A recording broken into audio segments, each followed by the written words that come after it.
Hello, I'm Waqar Rizvi, and you're joining Scope today. We're going to start off today's show by discussing the Iran nuclear deal talks as they're still taking place and have been taking place, in fact, in Vienna. We are going to have further talks, I believe, down the road, at least according to the Russians. So far, what we've seen happen is, at least in words, a lot of progress. But then at the same time, we've had that attack in the Natanz nuclear facility. The Iranians have, in fact, just over the past hour or so released details about the man, the Iranian man, in fact, Reza, I believe his name is, who was responsible possibly for the explosion that took place at that nuclear facility, and have released an Interpol request for him to be caught. Nevertheless, on top of that, in reaction to that attack, the Iranians have now purified uranium to a 60% purity level. And obviously, at this point in time, because of Ayatollah Khamenei, who is the supreme leader of Iran's statement that talks should not continue to take place just for the sake of talking, the Iranian foreign minister, too, has supported that statement, saying that these will not be protracted talks for the sake of just talking. So let's discuss those issues a bit further. We're now joined by Adnan Tabatabaei, who is the CEO of the Center for Applied Research in Partnership with the Orient. He is joining us today from Düsseldorf in Germany. Adnan, thank you very much for taking your time out this Saturday to join us. Let's start off firstly with what happened at Natanz and the reaction, the Iranian reaction to it, the 60% enrichment. Obviously, other experts that I've spoken to have said that this is still a reversible measure, but it's quite a significant step forward, right? Obviously, Biden has said that this makes it that much harder to reach a deal. You're absolutely right that this step is relatively significant in its scope. At the same time, this has been in the books as a potential further step of exerting pressure on the U.S. and obviously the remaining P4+1 of the JCPOA. There had to be a response to this attack on Natanz. And I think that we're relatively well off with this kind of reaction because, as you said, it's still reversible and pretty much will depend on the ongoing talks in Vienna. So I think it could have all been much worse, taking into consideration the scope of the attack on Natanz. And then, then there's been Ayatollah Khamenei, as well as, of course, then Zarif supporting that talks cannot just continue to take place just for the sake of talks. What are your thoughts about that? Because at this point in time, then I also wonder, what options does Iran have apart from these talks then? We should really appreciate the fact that the simple continuation of these talks are a good sign, because there would be no thinkable scenario in which Iranian negotiators, regardless of their rank, if it's Deputy Foreign Minister Araqchi or the head of the Nuclear Energy Organization of Iran, Salehi, or the foreign minister himself, the fact that these talks are ongoing means that the supreme leader has approved these talks, because there is a clear potential outcome of these talks. It's not just talks for the sake of talks. So I think we are seeing actual progress in Vienna in spite of what's going on, and that is, and to me at least, quite promising. Okay, so, on the table, we know very well Adnan is the Iranians saying that all sanctions needs to be lifted. And they're not wrong to ask for it, considering the original, of course, JCPOA deal did very clearly say that that's what the Iranians were meant to gain. But the world has changed a lot, right? Since Donald Trump walked away from the JCPOA, the region has changed. Relations between Iran and its neighbors, as well as Iran and the U.S., has also changed. Is that still a reasonable request for that to happen in one go before the Iranians then come back to the deal, as we can say? What is clear is that both sides need to take these changed geopolitical context into consideration, and I think to some extent they're already doing this. The Iranians are very well aware that even if President Biden was to say tomorrow that he's going to lift all nuclear-related sanctions and unpack the sanctions regime that Trump has added to it, this would take weeks and months. So the Iranian side knows that this is the time frame it has to work with, and is now, and I think these are the details of the talks in Vienna, demanding to see some verifiable steps that the US will outline, that these sanctions will in fact with clarity be lifted in a couple of weeks, and to see what concessions Iran has to make until then. And you mentioned how the world have changed, and let me just add that both sides in the past couple of years during the Trump presidency have obtained a lot of leverage that they are using against the other side, and the Iranians are not short of that. The nuclear file is one point in the means that Iran has to exert pressure. Geopolitical regional affairs are another domain in that. So I think we are seeing some sort of a parity in how both sides can try to use that leverage against the other, and we will have to see whether that plays out in a positive manner in Vienna. Let's go back, if we can, for a moment to Natanz and what that represents, right? Because the Iranians, as you well know, first you spoke about how Israel was behind that, and then there are a number of reports and details came out in the ensuing days once that attack had taken place, and then we've had the tit-for-tat shadow war essentially taking place on Israeli/Iranian ships as well in international waters also, and close to both respective sides. Will that muddy the waters? I mean, I would think that obviously, if Israel is confirmed to be behind the Natanz attack, that its goal is to seemingly stop the success of the U.S. re-entering into the deal. Can it do so? I think it is quite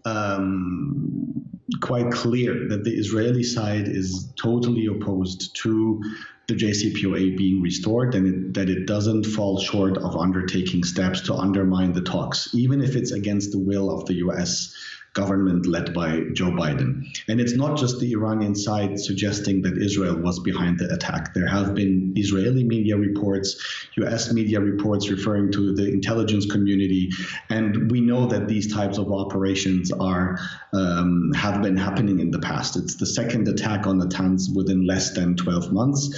It seems to me, until this day as we're speaking, that the political will, both in Washington and in Tehran, and in continuity in Beijing, Moscow, and European capitals, is still strong enough so that the process towards restoring the JCPOA is not derailed by these Israeli actions. It pretty much obviously also depends on Iranian responses to these attacks. And as we go back to the beginning of our conversation, if that responses are reversible steps, then it makes it easier for all sides to ignore, in one way or another, the Israeli actions against Iran's nuclear sites and continue the talks in as good faith as possible. Final comment then before we let you go, Adnan. There is then this huge domestic political context, right, for both sides. I'm talking about the Americans and the Iranians, and especially with the Iranians now with the elections coming up there in that country as well. And there was a lot of talk early on within the Biden presidency that he would want to do things very quickly so that he would be able to do things within the Rouhani administration. Is that important in the Iranian context, do you think? I mean, are we, we're for all intents and purposes, at least from what I've understood on the outside right now, that a conservative may very well, or a principalist, as they would be called in Iran, may come into power in Iran. But of course, that's not a guarantee. Even if a principalist comes into power, I mean, does that mean that there will be a huge pause in this? Or does this just mean that things will continue as we're seeing them right now? There is obviously a pragmatic side to it that suggests that if you want to restore the JCPOA and you have to move quickly to do it, then obviously you want to do it with the sitting government in Tehran, because the cabinet members, the vice presidents, the foreign affairs, the Ministry of Foreign Affairs in Iran, and the staff working there, they're all pretty much on the same page when it comes to the nuclear dossier, and you would have to open up a totally new set of actors if this was to be negotiated only after the elections in Tehran. So I think it's in the interest of both sides. And in my view, if there was any serious attempt by the supreme leader in Iran or the power structure to stop this government from reaching the restoration of the JCPOA before the end of this term, we wouldn't be seeing these talks going on. So I think both sides want this to be completed until June or until August when Hassan Rouhani's presidency ends. At the same time, that's also the part of your question. Obviously, domestic affairs, the power dynamics will be impacted by this. If the government of Hassan Rouhani, if Foreign Minister Javad Zarif, if these people are able to restore the JCPOA, then of course it's a win for the political camp of the so-called moderates, of the more reform-leaning, the more Western-leaning political faction, and that will obviously have some sort of an impact on the elections.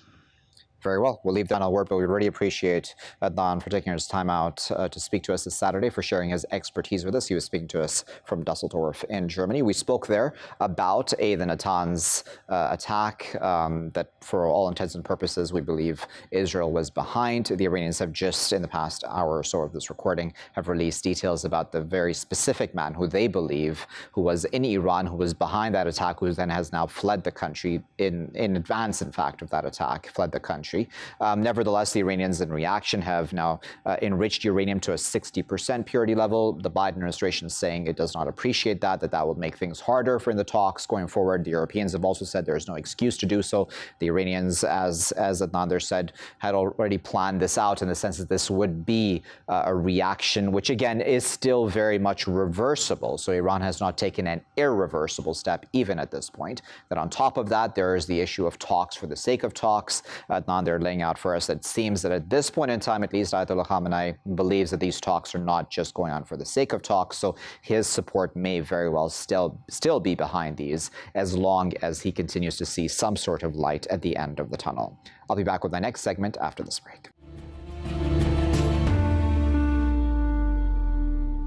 Welcome back, viewers. You're still here in Scope with me, Waqar Rizvi. We're now going to discuss ongoing Russia-U.S. tensions. As we know, the Americans have made a decision just very recently to kick out 10 Russian diplomats in retaliation, according to the Americans, at least, for election interference, cyber attack, and other hostile activity. There's also been economic sanctions that have been placed on Russia, and this specifically has to do with bonds and a number of other such important financial sanctions, which will seemingly hurt Russia and its economy at some point. The Russians have responded by also saying that they will be kicking out, I believe it is 10 American diplomats, and probably will be taking other such similar measures as well in a tit-for-tat move.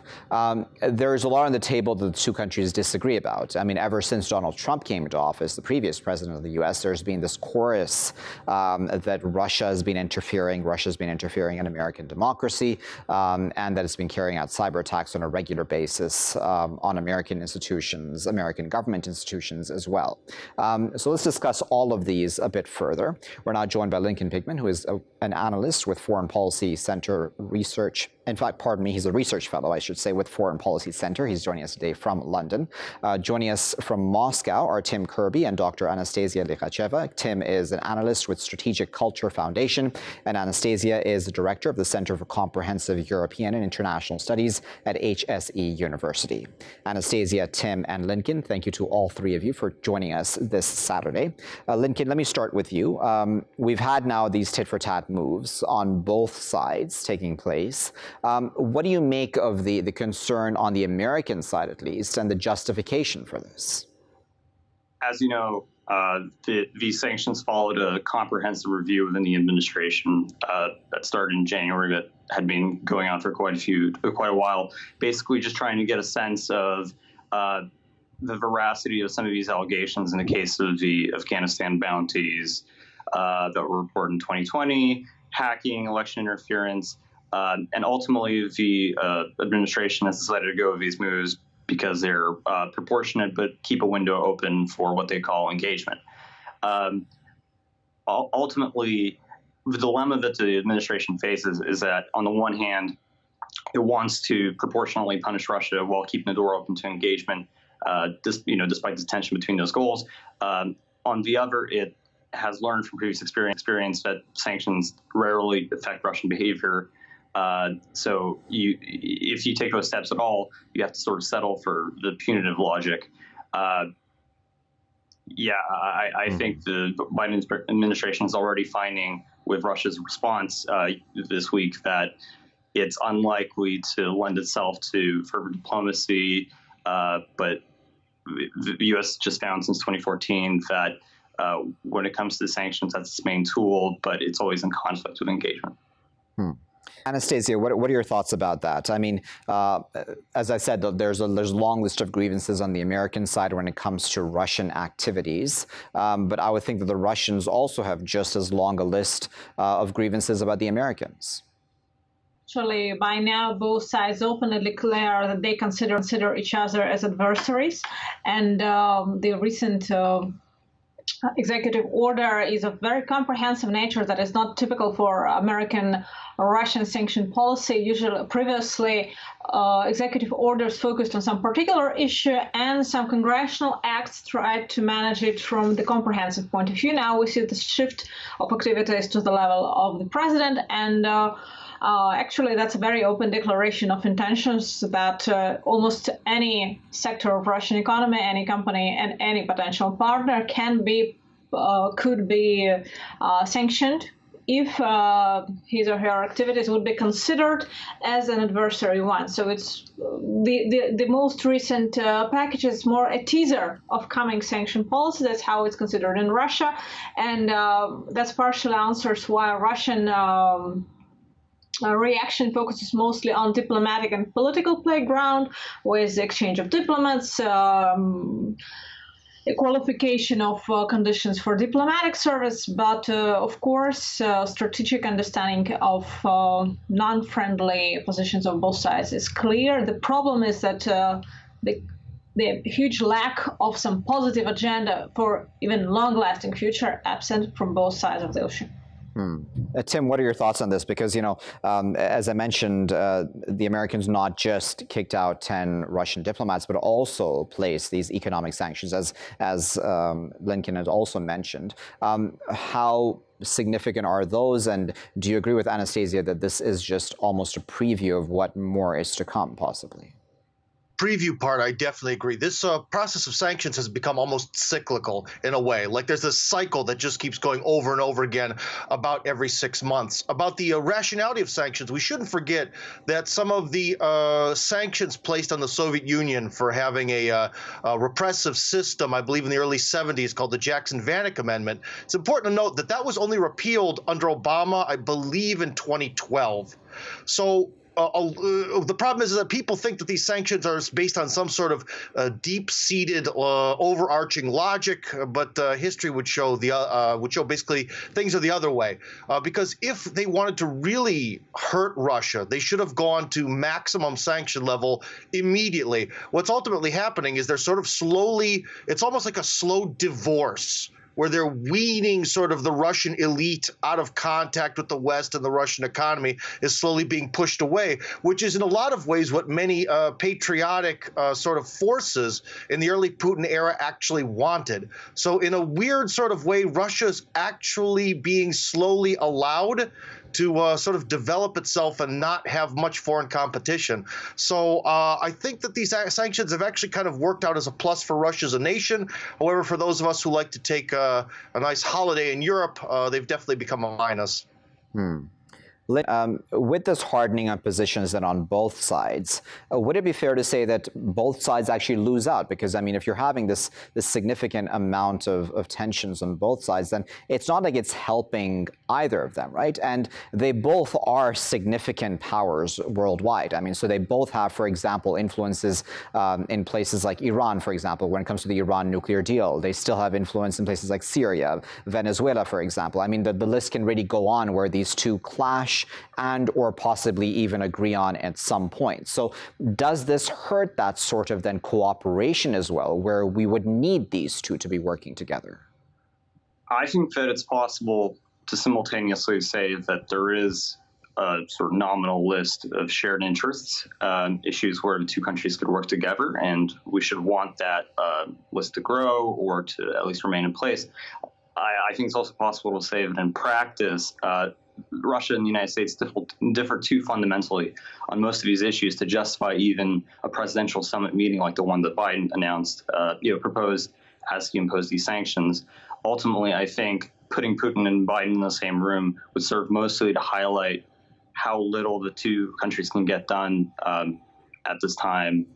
It wouldn't really be a constructive move. So do you agree with that? Do you think a meeting between these two leaders would be a bad idea right now? An idea, I guess it's beautiful, but the background for summit really, we don't see any signals to conduct any kind of summit that could impact both sides, even if they are in a very conflictual position, at least have to keep some level of trust to each other in some possible agreements that they can conduct. By now, we don't see this readiness for trust, neither from Washington or from Moscow, and any serious strategic issues to discuss, like strategic stability, counterterrorism activities, situation in Syria, in Afghanistan, they need very profound preparation by diplomats, and at this diplomatic level, we see real crack-off. So I don't believe in the success of the summit. Of course, it was nice news for stock exchange. It was a good signal for those who are really afraid of for the escalation of military situation in eastern Ukraine. But in terms of some substantial change in bilateral relations, there is no real background for it, neither now nor in coming future. Countries have different perspectives of the place of each other in the world order. Interesting. Tim, if I may play devil's advocate for a moment, I would think that it's good to talk at the very least. I mean, even if you come out knowing each other's differences even deeper. I mean, I would imagine that both sides know each other's points of view fairly well. But I mean, it's not a bad thing to meet, certainly. I'm not quite sure if both sides quite understand each other. As someone who's lived in Russia for so long and talked to both Russians and Americans about politics, I don't really think they understand each other very much. However, one thing that they should at least understand is that Russia stands for the idea that there's going to be a multipolar world order, and the United States, or at least Washington, the Biden side of things, stands for a monopolar world order. And that's where the problem lies, is that these are two diametrically opposed positions. It is either one or the other. I guess a zero-sum game might be the appropriate terminology. So, yes, in theory, while the United States and Russia have these radically different views on where the world is going, there could be cooperation on some minor issue. Yes, they could meet up, sit across a table, smile and nod, but it's not going to remove the core source of the conflict. So this could be done in a more or less friendly way, yes, but ultimately Russia is not going to back off its position of continuing to desire to exist and exist as one of the world powers, one of multiple world powers. That's just non-negotiable. Okay, so Lincoln, what are your thoughts about Tim's point on a multipolar world, right? That's certainly a reality which I think that everyone agrees upon, and whether or not one likes it or not, they're maybe grappling with it. But on top of that, I also wanted to add this on about those nuclear arms treaties, right? That's also a really sensitive issue which exists between these two nations. I mean, do you think that they can at least continue to cooperate and come to some semblance of understanding on that very sensitive issue? Answer your questions in backwards. They already are cooperating on strategic arms control. The first move that the Biden administration made was to renew with Russia a New START, and that was a widely praised move, and they've said that they'll build on it. Of course, we also have seen the Open Skies Treaty sort of continuous collapse, which is unfortunate, but I do think that that's sort of a reliable area of cooperation for the two countries. To Tim's point about multipolarity, I don't think that that's really sort of the immediate issue dividing the two countries. Really, if you take a look at the foreign policy debates happening in D.C. versus a growing view among analysts there that Biden is a steward of American decline, right? He's managing America's retreat from, or not retreat, but loss of unipolarity. That's no longer reality, and many in D.C. now acknowledge that, including in the administration. The bigger issue that's complicating U.S.-Russia cooperation right now is, as I said, those fundamental differences on these issues, and one of them happens to be, human rights and how those are respected inside Russia. This is an administration whose Russia policy and former Soviet Union policy is values-based. They're very proud of that, and so it's going to be difficult for Biden to look past what's happening with Alexei Navalny inside Russia, what's happening with his network. Just this week, Russian law enforcement officials initiated a push to have that his organization's branded as extremist, which will basically criminalize any sort of association with them. As long as that's happening inside Russia, I just don't see how the Biden administration is going to meaningfully partner with Russia.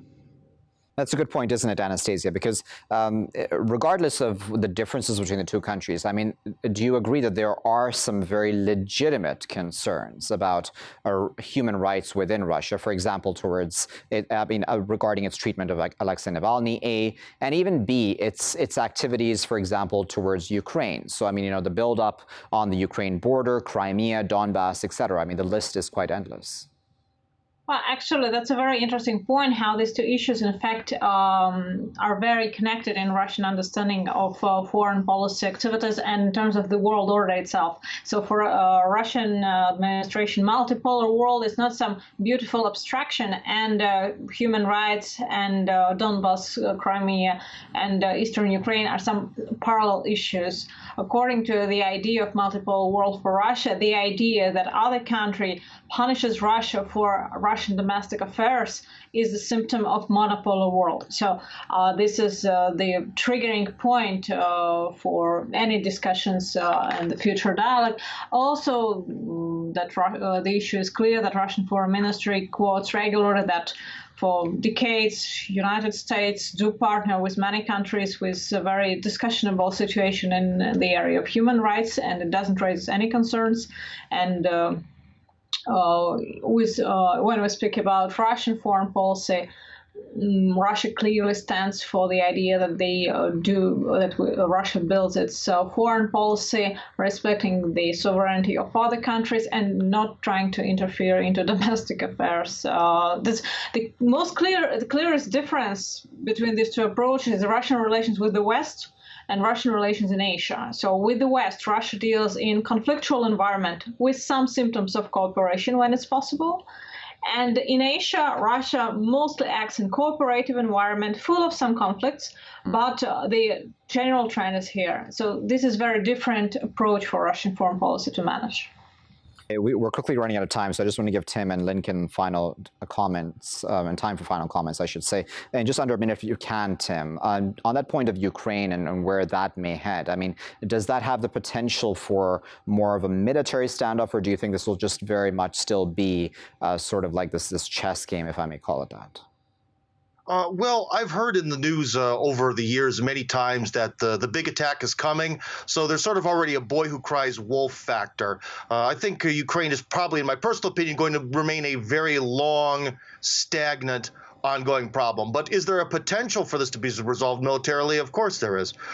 If tomorrow either the United States or Russia had a severe economic collapse, the other side would attack immediately. And by attack, I mean support the proper side in order to get the job done. So yes, there is the potential there. But do I think this is actually going to blow up tomorrow? Probably not, because if it resulted between a strong Russia and a strong United States having this massive proxy war, which could actually draw in the real militaries of the United States, or I should say NATO and Russia, that could lead to World War III. And I think ultimately they're going to do anything they can to avoid that, which will be stagnation. Stagnation is probably the best option from both sides' standpoints. And then as a final word to you in just under a minute as well, Ukraine is really begging for it to become a part of NATO, obviously, and we know that it's being told that it needs to reform itself, significant reforms within its system. Will this occur in the near future, or is that a long-term plan still, do you think? Well, I think it's just that, a long-term plan. If you look at Ukrainian public opinion, what elites privately indicate, I don't think there's an expectation that it's going to happen anytime soon, even with this new military buildup on Ukraine's border with Russia. So it might happen eventually, but I think as long as the war is ongoing, it won't. And until then, I think Ukraine will privately be satisfied with the defense assistance that it's receiving from Western nations. And the fact that that's really what it can count on is, I think, grounds to not be too concerned about the possibility of a third world war, or a NATO-Russia conflagration over what's happening right now. All right. Well, we really appreciate all three of our guests, Lincoln, Tim, and Anastasia, for taking their time out this Saturday to discuss these tensions between Russia and the United States, which seem to be growing. But then, as our guests are mentioned, I mean, this is almost like a cycle, right? As Tim specifically mentioned, that every 6 months or so we have something that happens between these two world powers, and they take then tit-for-tat actions against each other. That's been the pattern for at least the past few years, especially under the Trump tenure, but even under the Obama tenure as well. And now it seems that's the pattern under Biden also. Will they figure out a way to have cooler heads prevail? I mean, it seems that all of us agree that none of the above do want a war or do want an escalation or a standoff, a worse standoff, I should say, in fact. But, I mean, something has to give at some point in time, right? They do cooperate or try to cooperate in significant areas around the world where they both have a lot of influence. And if one of them were to step back, or if they completely disagree and completely become adversarial completely, what then does that mean for the rest of the world and for important areas of cooperation then? That is also key for the rest of us to watch. I'll be back with my final segment after this break.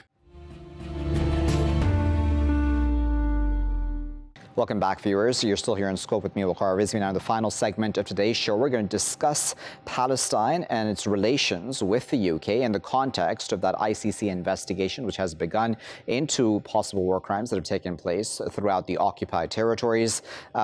Israel, from day one, as well as the US, have said that they are against this ICC investigation, saying that, in fact, the ICC does not have jurisdiction to investigate specifically, of course, Israel. They don't have a problem with ICC, I would imagine, investigating Palestinians themselves and any alleged war crimes that they may have committed on their side.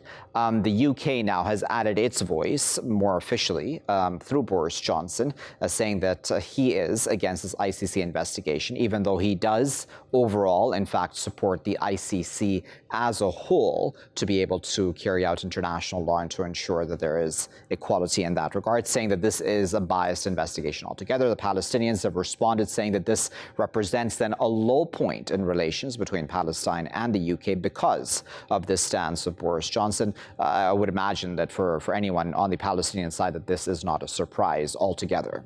Let's discuss this all a bit further. We're now joined by Akram al-Sattari, who is an analyst and journalist. He's joining us today from Khan Yunis in Gaza. And joining us from Exeter in the UK is Colter Louwerse, who is a PhD candidate in Palestine Studies at the University of Exeter. Colter and Akram, thank you both for taking your time out to join us today. Colter, let me start with you.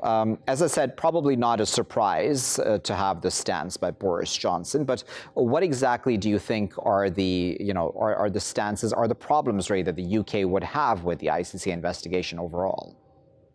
I think what we need to acknowledge is that the main critique of the International Criminal Court for a long time is that it's not really an international criminal court. It's the International Caucasian Court, namely that the primary area of investigation and prosecution of the court has been tin pot dictators in sub-Saharan Africa. And pressure has been building up within the court for a significant period of time now to change this. And we've seen that most clearly in, for example, the opening of investigations into U.S. war crimes in Afghanistan, the opening of an investigation into the war crimes of the United Kingdom in Iraq, and now this investigation into Israeli war crimes committed since 2014 in the occupied Palestinian territories. And the message that the United Kingdom is sending, that Whitehall is sending alongside Washington and Tel Aviv, is that the International Criminal Court is fine. It's fine as an institution, so long as it knows its place. It's okay if it prosecutes people in the third world, if it prosecutes, African warlords and so on. But it crosses a line if it moves to in any way prosecute or investigate the crimes of Western states and those in power. Akram, as I said, I would think that obviously on the Palestinian side, there's no surprise about this stance. But I mean, for Palestine to say relations with Britain are now at a low point, I mean, I would think that they've been at a low point for a very long time. Well, as a matter of fact, yes, the relationship with Britain has been at a very low point for a very long time, given that the Palestinians themselves, the ordinary ones in the streets, are always attributing the misery they have been living for around more than 7 decades now to the decision that was made and the promise that was made by the Lord Balfour. And they see this specific stand that was made by Boris Johnson as a continuation of the official and formal commitment towards keeping the occupation strong and towards defending Israeli occupation once needed in every single instrument, human rights instrument all over the world, even if it's a UN instrument or even if it's the ICC, for the sake of protecting what they call Israel and for the sake of keeping Israel strong and controlling the area, the people, and the region as well. And Colter, this then creates this huge issue of moral authority, right? And as you well know, a lot of all the states and all the countries which you had listed in your answer, the Western countries, they always turn to the rest of us around the world and say, listen, you in fact need to follow our example. We are the ones who set the moral guidelines for the rest of the world. But this then goes in the face of all that, right? Where it's one law for the rest of us and another law for them. Yeah, I mean, absolutely. There's no denying that by the standards that the United States and Israel, purport to uphold, Israel has clearly committed serious war crimes against the occupied Palestinian people. Most recently and most notably and egregiously would be what occurred in Gaza in 2018 during the Great March of Return.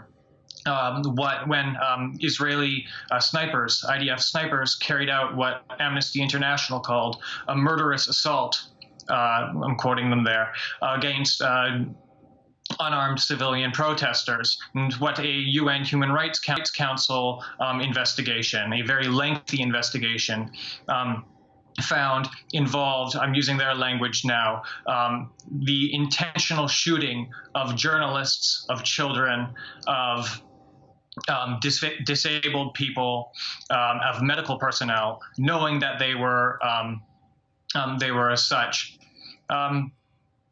If the ICC chooses to go ahead with this investigation, if it wants to see these war crimes, they're there to be documented, and in fact have been documented. The ICC will simply be confirming what most of the international community has known for a long, long time.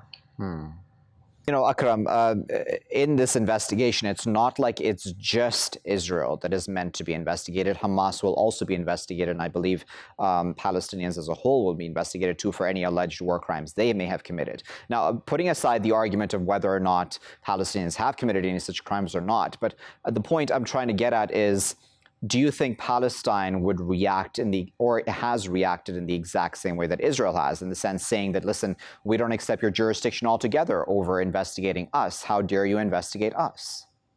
Well, as a matter of fact, it was made clear by the Palestinian Authority and by Hamas, as well, through formal statements that they are willing to see the ICC engaging in that scrutiny, and they understand there have been some claims that were made. As a matter of fact, after 2014 war, there was a fact-finding committee that asked critical questions about the performance of the military groups in Gaza, about the way they were targeting what they call the Israeli cities, and how they were targeting civilians, and all those issues were raised. And I think also there is an official response that was made in writing by Islamic resistance movement Hamas, and I think also by the Islamic Jihad and other Palestinian factions who were engaging in the long fight, the 52 days fight. And I think the Palestinians are ready. Formally, the Palestinian Authority is also willing to take to pursue that scrutiny and to see the results. And I think they totally understand the difference between a state committing some atrocities and crimes against an armed population and a Palestinian resistance movement, and I'm quoting them, that is defending the civilian population who are exposed to heavy fire for 52 or 53 or 20 or 22 days in 2008 or 7 or 8 days in 2012. So I think some written answers were already given, and I think the Palestinian factions and the Palestinian Authority as well are ready for that scrutiny to start, and they are willing to provide their answers. And then, Colter, that then goes to the core of the argument that the Western countries and Israel's allies are making against this investigation, right? That this is biased against Israel. But, I mean, no one's reading the fine print that, in fact, this is going to be investigating everybody within the occupied territories, i.e. also Palestinians. I mean, that is a really important point to make, right? That this is equal across the board. Yeah, certainly. And it's also incredibly obvious why the United States and Israel are opposed to this investigation. Because if you simply compare the magnitude of crimes, compare what the Palestinian factions have been accused of, Hamas and the Palestinian Authority, they've been accused of quite real crimes. Compare that with what Israel's accused of. What Israel's been accused of simply dwarfs anything the Palestinians have been credibly accused of. Take simply the last war in Gaza, Operation Protective Edge, launched in 2014. During that war, 18,000 Palestinian homes were destroyed. One Israeli home was destroyed. 550 Palestinian children were killed. One Israeli child was killed. And so it is certainly true that the ICC is taking, a balanced approach insofar as it's going to investigate the crimes of everybody within that comes under its jurisdiction in the occupied Palestinian territories, Palestinian and Israeli alike. But it's also true that the crimes of one party to this conflict are simply of an entirely different magnitude compared to the other. So then, Akram, if the Israelis, and of course I would think that the Israelis will not be cooperating with this investigation at all and will make life very hard for any ICC investigators which come on the ground. But if the Palestinians are saying that they would be willing to cooperate with the ICC investigators, then this already makes a lopsided investigation, right? Where then we'll end up just having the Palestinians investigated. And is that sort of not also a trap in some ways?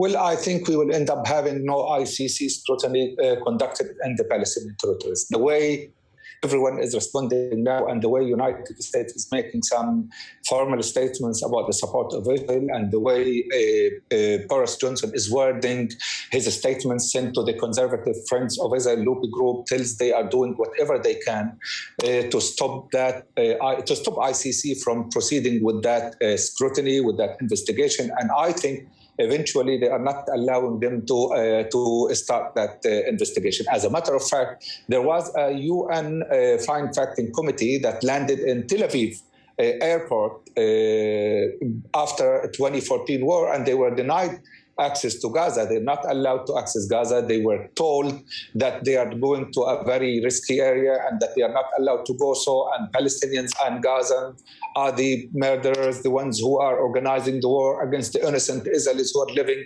on their promised land. So I think the narrative that is being used now is preparing us and the world, us as Palestinians, the Israeli community, and also the international community to know that this ICC tribunal or this ICC investigation should not go any further. And I assume in few days or weeks, we will see them suspending that whole endeavor. Very well. Unfortunately, the clock has gotten the best of us. Well, we really appreciate both Colter and Akram for taking their time out of their no doubt busy schedules to speak to us this Saturday. Colter speaking there from Exeter, and Akram is speaking to us there from Khan Yunis in the Gaza Strip. We were discussing there Palestinians saying that now relations with Britain are at a low point since Boris Johnson has sided with Israel when it comes to this possible ICC investigation, which may or may not take place, as Akram there pessimistically foresaw. May very well occur. It may not occur at all. The Palestinians have said that they're fine with an investigation, even into their activities, be it the Palestinian Authority Authority itself or Hamas or other such groups. The Israelis, though, from day one have said that this is biased against them, and all of Israel's allies have joined that chorus as well in this regard. What does this mean about international law? I mean, beyond just the issue of Palestine-Israel, as Colter there mentioned, it does show, does it not, double standards in how international law applies to some people around the world and not others, where these countries think that they are above the law and that they should not be held to account in the same fashion that many of us, the rest of us, I should say, around the world are. I'll leave it there for now. I've been Waqar Rizvi. Thanks for watching.